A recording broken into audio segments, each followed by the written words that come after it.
नाही नाही नाही तुला माहित नाही म्हणजे तुला माहित नाही. सोया बांबू लावा आणि बांबू कापून न्यायची गॅरंटी आमची. तुम्हाला आठवत असेल सागवान लावाचं पीक आलं होतं, मार कंपन्या निघाल्या. आता सागाचे दरवाजेच कोणी लावत नाही, सारे प्लायवूडवरच आले. तेव्हा माझ्या शेतात 2-3च मी बांबूचे झाडं लावले होते तुकाराम भाऊ. त्याचं एक गोंधळ एवढं झालं का मला 8 दिवस लागले 4 माणसाला. इतके ते असे पसरते तर ते माणसं जर बांबू तोडू शकत नाही तर आधुनिक टेक्नॉलॉजी ऊस कापायला मशीन आणू शकलं नाही सरकार अजून. एवढा प्रगतीशील महाराष्ट्र म्हणतो.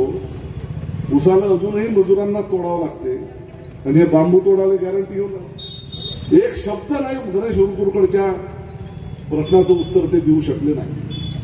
एवढे बेश्रम आहे, एवढे नालायक आहे की त्यांनी स्वतः केलेल्या घोषणा असताना 6,000 रुपयाचं मागणी 11 वर्षापूर्वी करता. अरे निदान आता तेवढे तर द्या. 11 वर्षानंतर 9,000 तर द्या कापसाले. तुरीले 8,000 9,000 तर द्या. तुम्ही स्वतः मागणी केली देवेंद्र फडणवीस आणि पंकजा मुंडे गळ्यात टाळ घालून आहे. व्हिडिओ सगळे पाशी आहे. आता हे भामटे नगर परिषद, जिल्हा परिषद, नगर पंचायत मध्ये तुम्हाला मतं मागायला येणार आहे. मग काय करता? थोडस लाडक्या बहिणीने पहिलेच आवरून ठेवला. निवडणुका आल्यानंतर आपण जे जातीपातीचं भेदाभादाचं शेतकरी तितका मेळ व्हावा.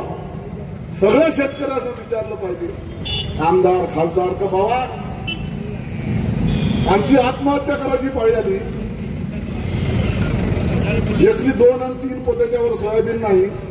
आता आजी सांगत होत्या बंडू आठवलेची आजी आहे तू. बंडू आठवलेची कोण आहे? काकी. बंडू पत्रकार आहे. थांब बाबा. आमदाराला सांग म्हणून 2,000 पाहिजे. लालाजीच्या दुकानात 2,000 आले पासबुकात. हे आमदाराला सांगा.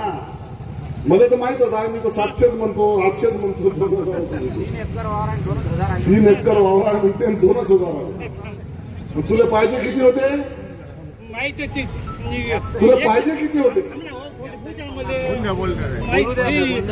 असो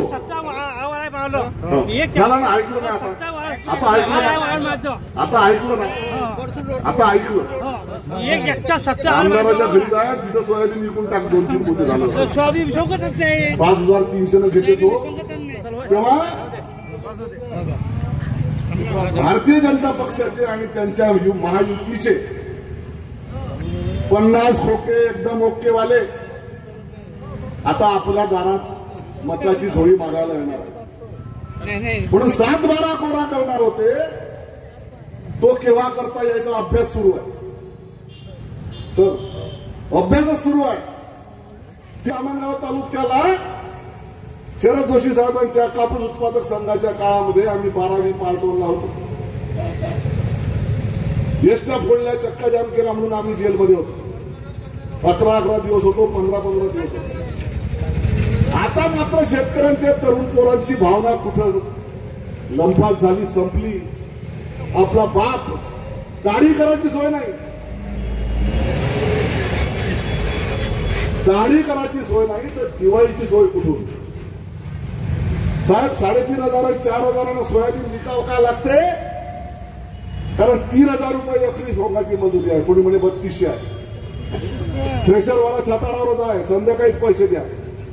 वावरातूनच कटल्यात भरून पहिले मार्केटात आणावं लागते. नाही दलालापासून पहिले पैसे आणून संध्याकाळी त्याची चुकारे करावं. आता तर दिवाळी आहे समोर. चंद्रपूरचं, मेळघाटचं, धारणीचं जे मजूर एमपीतलं आपण आणलं काय करायचं? मजुराची मजुरी तर त्याच्या आधी देणं आहे. त्याच्यामुळे हमी भावाचा विषयच नाही. 1200 ते 1,500 रुपये प्रति क्विंटल तोटा सहन करून शेतकरी सोयाबीन विकतो आहे. आणि म्हणून राऊत साहेबांनी सांगितलं का 2-4 पोते घेऊन टाकणार बाबा त्या आमदाराच्या घरासमोर. हे सुद्धा सोयाबीन घेता फक्त. टाकीवाला नका घेऊ. 1300 त्याला म्हणा घे बाबा 53. तुम्हीच तर म्हटलं होतं हमी भावानं खरेदी करून. शेतकऱ्याचा आत्ता आमदाराचं स्टेटमेंट आहे. ज्या दिवशी चांदूर आणि दामणगाव तालुके त्या पॅकेज मधून वगळले, ते पॅकेज किती पोलखोल आहे, बोगस आहे, ते सगळं राऊत साहेबांनी सांगितलं. पुन्हा मी त्याच्यात विस्ताराने जाणार नाही. आणि म्हणून संध्याकाळी पत्रकार परिषद, लगेच कमिशनरने भेट, आणि चांदूर, दामणगाव, नांदगावचा एकही शेतकरी आर्थिक मदतीपासून वंचित राहणार नाही म्हणून घोषणा झाली. आता ज्याच्या ज्याच्या खात्यात पैसे नाही आले दिवाळीपूर्वी, आजचा शेवटचा दिवस आहे. उद्यापासून सुट्ट्याच आहे. बँक उद्या सुरू आहे की नाही मला सांगता येणार नाही. सोमवार, मंगळवार, बुधवार पैसे देवेंद्र फडणवीसांनी आणि आमदारांनी सांगितलं होतं की दिवाळीपूर्वी शेतकऱ्याच्या खात्यात आम्ही पैसे जमा करू. चांदूरमध्ये 13,000 शेतकऱ्यांच्या खात्यात पैसे येणार, 13 कोटी रुपये, सरासरी 3-4 हजार रुपये येतात. दामणगावमध्ये 12,000 शेतकऱ्यांच्या खात्यात 11 कोटी रुपये येणार, आणि नांदगावमध्ये 15,000 शेतकऱ्यांच्या, 19,000 शेतकऱ्यांच्या खात्यात 11 कोटी रुपये येणार. ही आहे यांची मदत. आणि जेव्हा आमदार पत्रकार परिषद घेऊन कमिशनरांना भेटतात, 2 तालुके वगळल्याबरोबर, तेव्हा पहिल्या दिवशी जर रात्री खोटा जी.आर. टाकला, लोकांचा संताप वाढू नये म्हणून खोटा जी.आर. टाकला व्हॉट्सअप, आणि भाजपचे कार्यकर्ते मार त्याला प्रसिद्धी देऊन राहिले. पहा, आमदार गेले आणि संध्याकाळी जी.आर. निघाला. सही नाही, डिजिटल स्वाक्षरी नाही, संकेतांक क्रमांक नाही. दुसऱ्या दिवशी जो जी.आर. सरकारनं काढला, सगळे भाजपच्या आमदाराची घाबरगुंडी सुटली. कारण भाजपचे 6 आमदार आहे ना, एका पक्ष आहे, एक शिवसेनेचा आहे उभाटाचा. तेव्हा 14 पैकी 8 तालुके वगळल्यामुळे सरकारनं पुन्हा धूळफेक करणारा जी.आर. दुसऱ्या दिवशी काढला. पुन्हा धूळफेक, पुन्हा तोंडाला पाणी घुसले. आणि काय त्याच्यात आहे? ओला दुष्काळ, हेक्टरी 8,500, 18,000च्या मदतीचा त्याच्यात उल्लेखच नाही. आणि आपला आमदार म्हणते का एकही शेतकरी सुटणार. ओल्या दुष्काळाची जी व्याख्या आहे ते त्याच्या जी.आर. मध्ये आहे. कर्जाचं पुनर्गठन करून, म्हणजे कसंही 0% कर्ज भेटते, ते थकवलं म्हणजे दुसऱ्या वर्षी दर 10% व्याज सुरू, 0% व्याजदराचं कर्ज बंद, हे पुनर्गठन. वीज बिलाची 3 महिन्याची माफी. अरे आमचे पंप तर माफच आहे राजा, नवीन काय करू आहे? घरगुती माफ करणार आहे का सांगा? 3 महिन्याचं शेतकऱ्याचं, खेड्यातल्या माणसाचं, शहरातल्या माणसाचं. त्याच्या खासगी शाळांची फी माफी हे करणार आहे का? आणि हे सरकार आपल्या तिजोरीमधून भरून देणार आहे का? हे सांगायला तयार. निव्वळ ठोकरण्या मारणारा, तोंडाला पानं पुसणारा खोटा जी.आर. ज्याच्यामध्ये नगदी भरपाईची कुठेही तरतूद नाही. 50,000 हेक्टरी तर दूरच राहिले, 18,000 हेक्टरी सांगतात, त्याची मर्यादा 3 हेक्टर पर्यंत सांगतात. प्रत्यक्षात उल्लेख 8,500चाच आहे, आणि तेही 33%च्या वर नुकसान दाखवलं तर 33%, 8,500चे 33% काढून टाकलं. 100% नुकसान कोणत्याही पटवारानं दाखवलेलं नाही, कोणत्याही कृषी सहाय्यकानं दाखवलेलं नाही. आणि आता पीक विमा, म्हणजे ह्या 31,000 कोटीच्या पॅकेजमध्ये पीक विमा गृहीत धरून पीक विम्याचे 7,000 कोटी भेटणार आहे. अरे अजून पीक कापणी प्रयोगच नाही, त्याची उंबरठा उत्पन्नाची तुलनाच नाही, आणि पीक कापणी प्रयोगाचं 7,000 कोटी त्या 31,000 कोटीच्या पॅकेजमध्ये. इतके खोटारडे नालायक लोक आहे, तरी जर आपले लोक निवडणुकांमध्ये त्यांच्या बाजूने उभे राहणार असाल,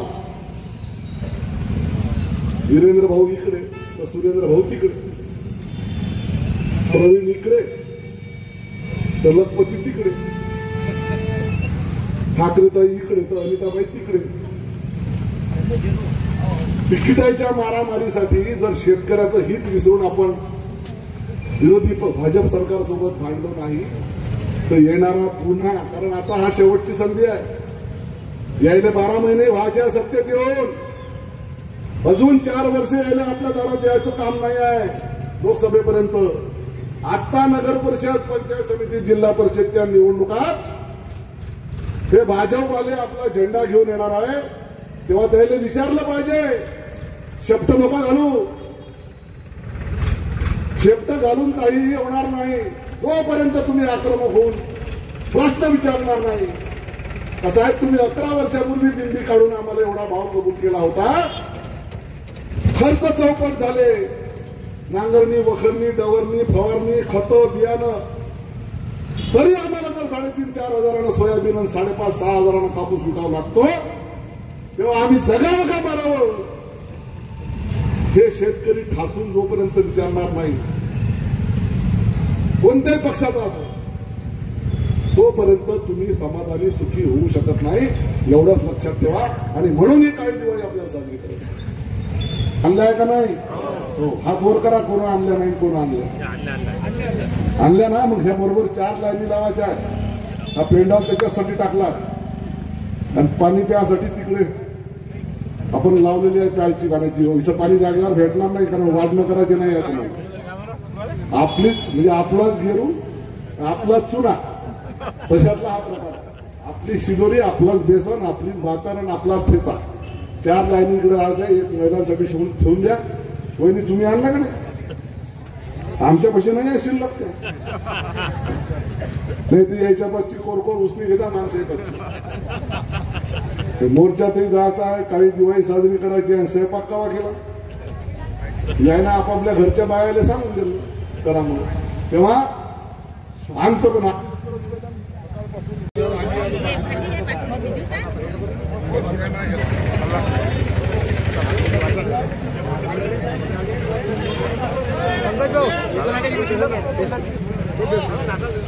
कांदा